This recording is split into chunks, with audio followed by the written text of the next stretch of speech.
The has pseudo-class selector gives us the ability to style elements based on the presence or properties of their children. It offers detailed control over how we style and interact with our web page elements.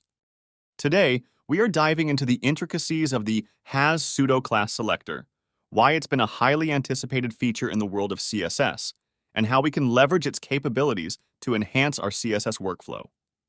If you're passionate about front-end development, be sure to subscribe to our channel and hit the notification bell to stay updated on upcoming tutorials.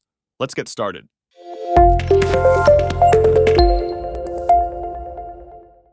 Before we proceed, let us set the stage. In this mini project, we're using FontAwesome icons in a grid layout on our web page. We've defined a CSS class called cards to serve as the container for the grid. Each card represents a grid item within this container. Our CSS file is also set up and ready to go with some basic styles for the body and page title. Additionally, we've defined all the necessary styles for creating a fully responsive CSS grid that dynamically adjusts its columns while maintaining a minimum width of 5 rems. Furthermore, we've utilized the aspect ratio property to transform each card into a perfect square while preserving its width-to-height ratio. If you are interested in learning more about creating a responsive grid of squares, don't hesitate to check out our other video. This video serves as an extension of our previous discussion, where we explored an old-fashioned way of selecting all the siblings of an element. This time, we are taking a different approach by exploring the has pseudo-class, which allows us to achieve similar effects more intuitively. Let's kick things off by adding some interactivity to our grid items. We will use the hover pseudo-class to make an individual card stand out when hovered over. This straightforward CSS rule will only affect the card currently being hovered over, providing a subtle touch of interaction. Now let's delve into the first application of the has pseudo-class. The has pseudo-class introduces a method for selecting a parent element based on the presence or specific properties of its descendants. In simple words, it enables us to determine whether an element exists within its parent. Let's consider a common scenario. We want to change the background color of the web page when a specific element on the page is hovered over.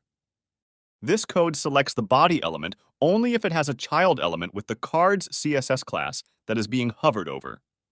When this condition is met, it applies a light blue background color to the body. The depth of the child element within the DOM hierarchy doesn't matter. As long as it's a descendant of the body tag and meets the specified conditions, the style will be applied. So when we hover over the grid container, the page background seamlessly transitions to a light blue.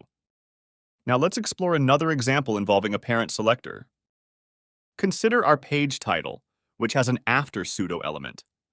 It's positioned absolutely with a z-index of -1, ensuring it remains behind the text.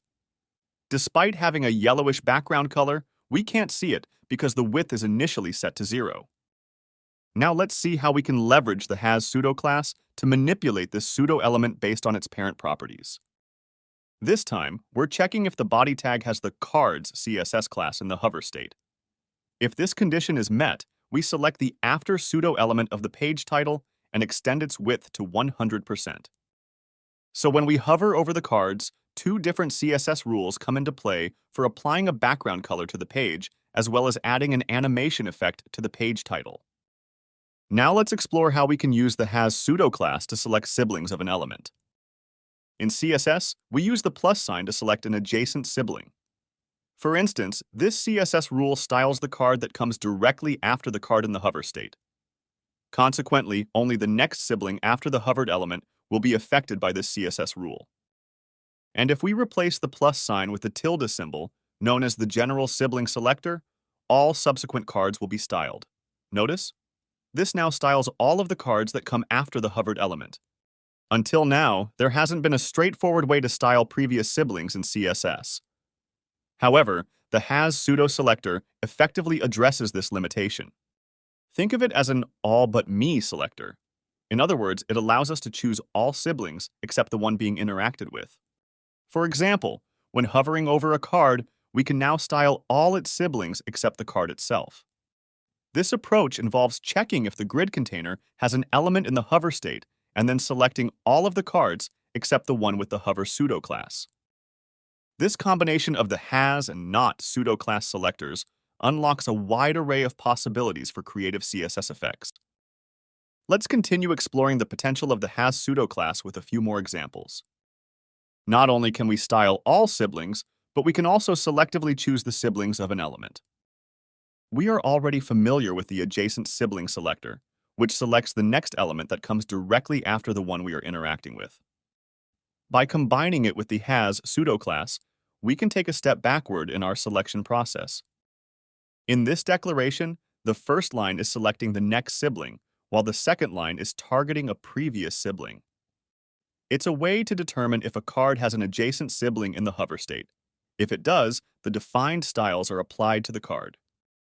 This intuitive approach can be extended further to select another level of siblings. For example, we can chain one more adjacent sibling selector to select the second next sibling of the element. Similarly, by passing an additional step inside the has function, we can select the second previous sibling of the element. In this case, the first line is checking if there is an adjacent card 2 steps ahead of the card with the hover state. If such a card exists, it applies the specified styles. On the other hand, the second line examines if there is any adjacent card, but this time 2 steps behind the card with the hover state. By strategically combining the has pseudo-class with different CSS selectors, we can navigate through the DOM and target elements precisely based on their relationships with other elements on the page. To wrap things up, the has pseudo-class unlocks new possibilities for designing and structuring web pages, providing front-end developers with a more expressive way to target elements based on their content relationships. Feel free to explore the code provided at the link in the description for hands-on experience.